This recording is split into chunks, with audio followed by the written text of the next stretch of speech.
पोहोचलेले आहे असा त्याचा अर्थ होतो. आज म्हणून या ठिकाणी प्रचंड मोठ्या संख्येनं या ठिकाणी महिलांची उपस्थिती हाच या निवडणुकीचा पाया या ठिकाणी आपल्याला दिसून येतो. बाबांनी अतिशय काळजीपूर्वक या विभागामध्ये उमेदवार दिलेले आहे. आता धनाजी काटकरांनी सांगितलं त्याचप्रमाणे या ठिकाणी जे उमेदवार दिलेले आहेत नामदेवप्पांच्या मंडळी सुनंदा माई यांना तिकीट दिलेलं.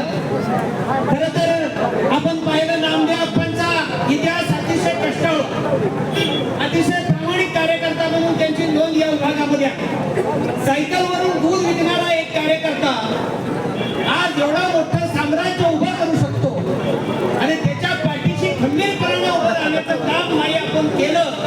म्हणूनच खऱ्या अर्थानं परमेश्वराने या ठिकाणी महिला आरक्षित करण्यात आलं आणि तुम्हाला संधी या ठिकाणी काम करण्याची मिळाली असं म्हणावं लागेल. आमचे रवींद्र बरेकर एक अत्यंत गरीब कुटुंबातला कार्यकर्ता, अत्यंत गरीब, ज्याचे वडील गावामध्ये मोलमजुरी करून जगत होते आणि कसं तरी कुटुंब आपलं चालवत होते.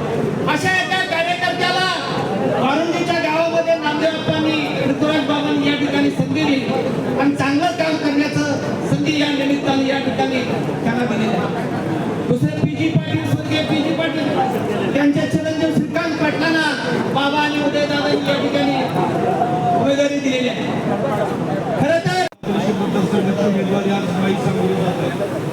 खऱ्या अर्थात मी आभार मानू इच्छितो आमच्या इथे श्रीमती सोनिया गांधी यांचं. सोनिया गांधी यांनी स्थानिक स्वराज्य संस्थेच्या निवडणुकीमध्ये स्त्रियांना 50% आरक्षण देण्याची भूमिका घेतली आणि महाराष्ट्र पहिलं राज्य होतं. आदरणीय बाबा मुख्यमंत्री असताना महाराष्ट्रामध्ये 50% आरक्षण लागू केलं आणि आज आमची चूल आणि मूल करणारी स्त्री आज आपल्या सगळ्यांचं नेतृत्व करण्यासाठी आज मंचावर उपस्थित आहे.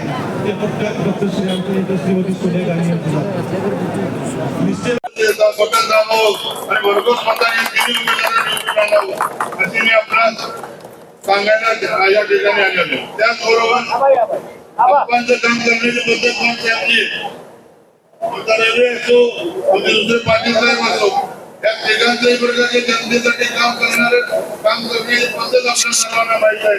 मी आपल्याला पुन्हा एकदा गवाही देतो की या ठिकाणी आम्ही तर सगळेजण यांच्याबरोबर आहोतच, पण जे मैत्री आणि आपल्या सर्वांचं प्रेम आपल्यावर आहे. आज या ठिकाणी एवढं मोठं जनसमुदाय बघितल्यानंतर पुढच्या आपल्या वरच्याने सांगायची आवश्यकता नाही. आपला विजय निश्चित आहे, होणार या आज या ठिकाणी मला बोलवलं, त्या ठिकाणी मला बोलायची संधी दिली त्याबद्दल मी आपला आभारी आहे. पुन्हा एकदा आपल्या सर्वांना विनंती करतो आता समोरचं बटन दाबून आपण तिन्ही उमेदवारांना भरघोस मताने विजय करावा एवढी विनंती करतो. उमेदवार या ठिकाणी तुम्ही निवडून दिले तर विकासाची गती सुद्धा याच्यापेक्षा जास्त गतीनं पुढे जाईल असा संकेत या ठिकाणी आप्पांच्या नेतृत्वाखाली, बाबांच्या मार्गदर्शनाखाली आणि शिवराजदादांच्या या ठिकाणी विचाराला रामदास माळी साहेब इथं माझ्यानंतर मार्गदर्शन करणारच आहे, सविस्तर बोलतील. परंतु या जिल्हा परिषद गटामध्ये स्वर्गीय लोकनेते विलास काकांचे या ठिकाणी खंदे समर्थक म्हणून पीजी अण्णांनी अखेरच्या श्वासापर्यंत या ठिकाणी रयत संघटनेची काकांची साथ काकांचा विचार भाजपमध्ये गेले.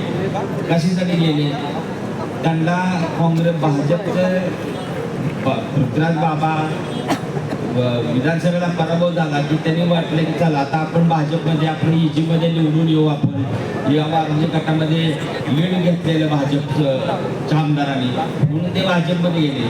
त्यांना आम्ही सांगत होतो की तुम्ही जाऊ नका, भाजपमध्ये जाऊ नका, तुम्ही काँग्रेस नाही म्हटले. आता उदयदादा पण गेले. त्या उदयदादांनी मला त्याच वेळेला सांगितलं होतं की आपण तुम्हाला वारंजी गटामध्ये आमचे साथ राहील, तुम्ही अजिबात काळजी करू नका. जरी मी काय कारणास्तव जरी राष्ट्रवादीमध्ये गेलो असलो तरी सुद्धा तुम्हाला वारंजी गटामध्ये सहकार्य राहील. तसं मी या जटिलवाडीतील नरेंद्र पाटलांना मी सांगितलं की तुम्ही उदयदादांची भेट घ्या, परंतु त्यांनी डायरेक्ट जाऊन सांगितलं की नाही मी भाजपमध्ये जाते. दादा म्हणजे जावा मग असं कोण, तर त्यांनी आपल्याला कसं सोपं बिन त्रासाचं कसं निवडून येईल किंवा बिन लोकांची सेवा करतात. आता आपले जे पीजी अण्णांचे चिरंजीव आहेत, पीजी अण्णांचं काम आहे जकिनवाडी गावामध्ये म्हणजे आपण एक उदाहरण द्यायचं जर झालं तर विधी तज्ञ उज्ज्वल निकम महाराष्ट्रातले 1 नंबरचे प्रख्यात वकील आहेत आणि ते खरोखर विधी तज्ञ आहेत. ते लोकसभेला उभा राहिले, परंतु एक सामान्य दलित चेहरा वर्षा गायकवाड यांच्याकडून ते पराभूत झाले. म्हणजे वर्षा गायकवाडची नाळ ही जनतेशी जोडलेली होती, तशी श्रीकांत पाटलांची नाळ ही जनतेशी जोडलेली आहे. त्यामुळे श्रीकांत पाटील हे 100% निवडून येणार यामध्ये कसली शंका नाही आणि आपले तिन्ही उमेदवार चांगल्या प्रचंड मताधिक्याने निवडून येतील.